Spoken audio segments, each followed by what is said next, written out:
नमस्कार मैत्रिणींनो, मी सीमा आपल्या चॅनलमध्ये तुमचं स्वागत आहे. तर तुम्ही पाहू शकता एकदम छान गोल गरीगरीत आपले हे लाडू तयार झालेले आहेत. तर आज आता आपण संक्रांत स्पेशल असे तिळगुळाचे लाडू करणार आहोत. तर हे लाडू करायलाही एकदम सोपे आणि जर योग्य परफेक्ट प्रमाण घेतलं तर तुमचे लाडू कधीही बिघडणार नाहीत आणि अगदी खुसखुशीत हे लाडू तयार होतात. तर तुम्ही पाहू शकता एकदम मऊसूत आपले हे लाडू तयार झालेले आहेत. तर तुम्ही हे लाडू कितीही दिवस ठेवले तरी अगदी शेवटपर्यंत हे असेच राहतात आणि खायलाही एकदम चविष्ट असे लागतात. चला तर मग पाहूयात त्यासाठी लागणारे साहित्य. तर आता आपण इथे 2 वाटी छान तीळ स्वच्छ निवडून घेतलेले आहेत. तर हे अनपॉलिश तीळ आहेत. तर या ठिकाणी तुम्ही असे पॉलिश केलेले तीळही वापरू शकतात, परंतु या तिळाला छान चव असते आणि खायलाही एकदम खमंग असे लागतात.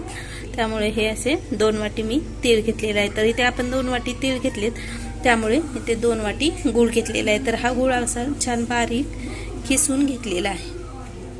तर या पद्धतीने असा बारीक किसून घ्यायचा किंवा बारीक छोटे छोटे असे तुकडे करून घ्यायचे या गुळाचे. त्यासाठीच आपण इथे अर्धी वाटी शेंगदाणे घेतलेले आहेत आणि इथे आपण 1 चमचा तूप घेतलेला आहे.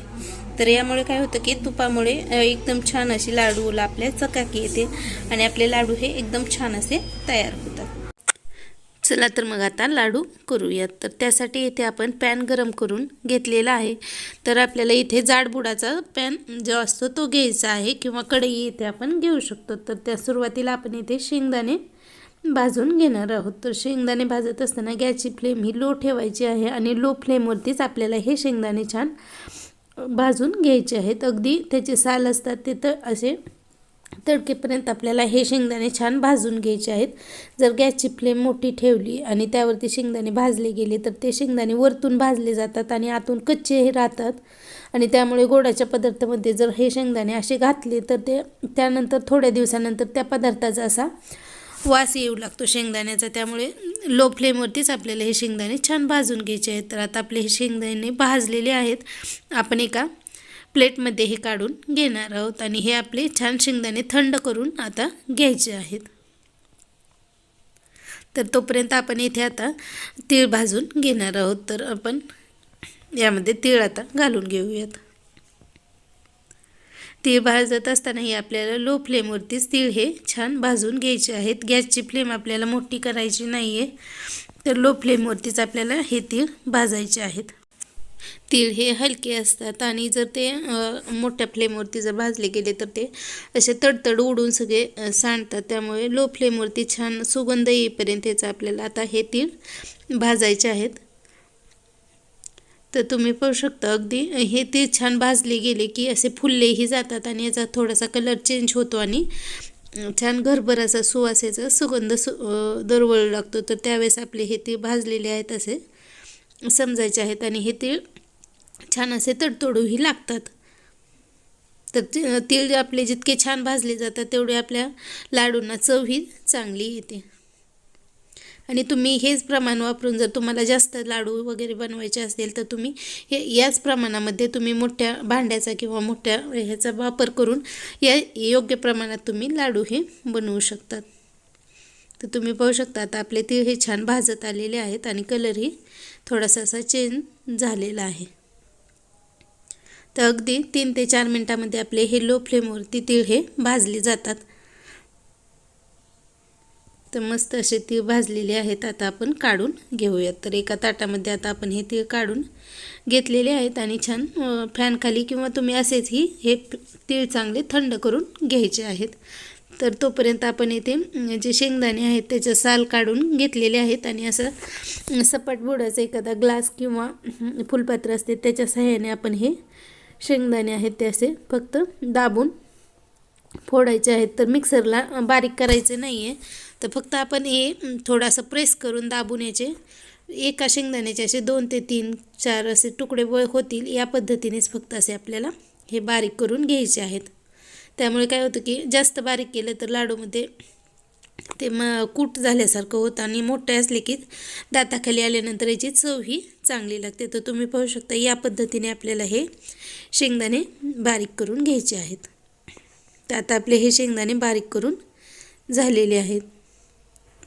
तर आता आपण इथे पॅन गरम करून घेतलेला आहे, तर त्यामध्ये सुरुवातीला आपण इथे 1 चमचा तूप घालून घेतलेला आहे। तूप हे वितळलं की त्यामध्ये गूळ हा घालून घ्यायचा आहे।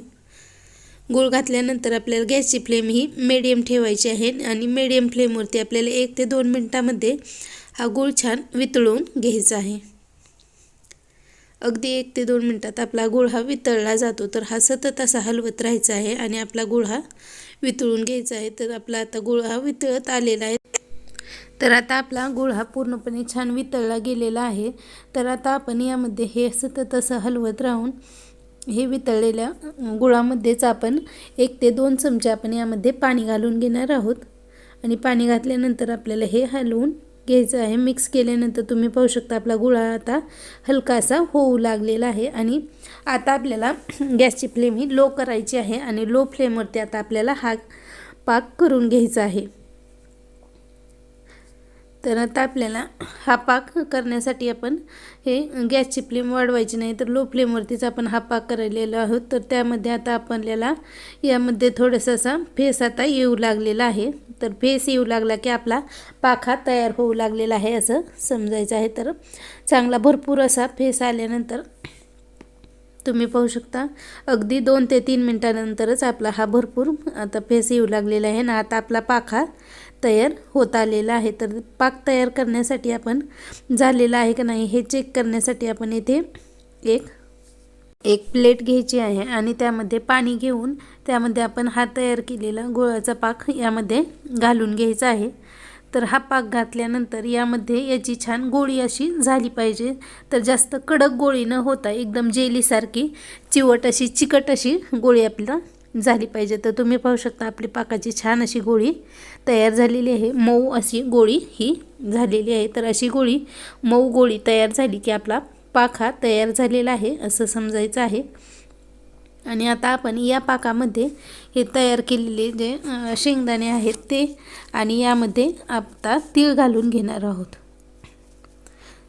तर हे सर्व आपण यामध्ये तीळ घातल्यानंतर हे सतत आपल्याला फास्टमध्ये हलवून घ्यायचं आहे। आणि आता तुम्ही या टायमिंगला गॅस बंदही करू शकतात किंवा हे छान मिक्स झाल्यानंतरही बंद केला तरी चालतो।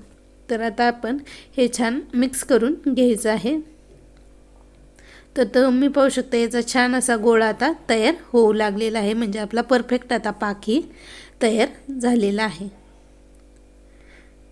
तर आता आपण हा गॅस बंद करून इथे घेणार आहोत आणि याचे आता आपण छान लाडू तयार करून घ्यायचे आहेत। तर मस्त असं आपले तयार झालेलं आहे मिश्रण। तर आपण गॅसवरतीच हे ठेवून घेणार आहोत आणि लाडू तयार करण्यासाठी असे प्लेटमध्ये थोडं पाणी घेऊन हाताला पाणी लावून घ्यायचं आहे आणि नंतर याचे छान असे लाडू तयार करून घ्यायचे आहेत। तर तुम्ही पाहू शकता अगदीच नुसतं गोल केलं तरी आपला लाडू हा तयार होतो आणि अगदी झटपट आपले हे लाडू तयार होतात।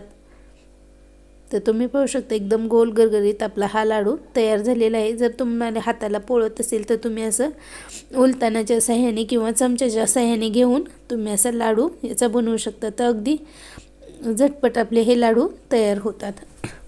तर गॅसवरच ठेवून आपण हे लाडू याचे बनवून घेणार आहोत, कारण शेवटपर्यंत याचे लाडू हे छान बनले जातात। तर तुम्ही पाहू शकता अगदी कढईलाही काही चिकटलेलं नाही आणि एकदम छान असे आपले सगळे लाडू तयार झालेले आहेत।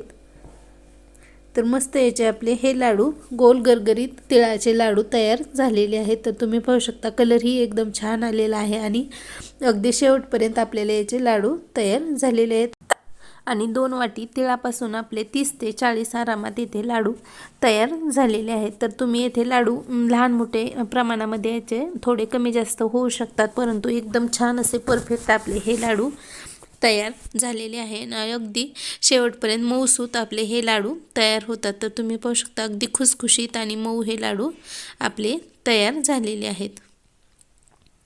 तर तुम्ही हे लाडू असे नक्की योग्य जर प्रमाण घेतलं आणि केलं तर तुमचे हे लाडू एकदम छान असे तयार होतात। तर अगदी कडक होत नाहीत आणि चिकटही होत नाहीत। तर अगदी छान असे आपले लाडू हे तयार झालेले आहेत। तर या संक्रांतीला तुम्ही नक्की या पद्धतीने लाडू ट्राय करा आणि व्हिडिओ आवडल्यास व्हिडिओला लाईक करा, शेअर करा आणि सबस्क्राईब करा। भेटूया अशाच पुढच्या एखाद्या छानशा व्हिडिओमध्ये।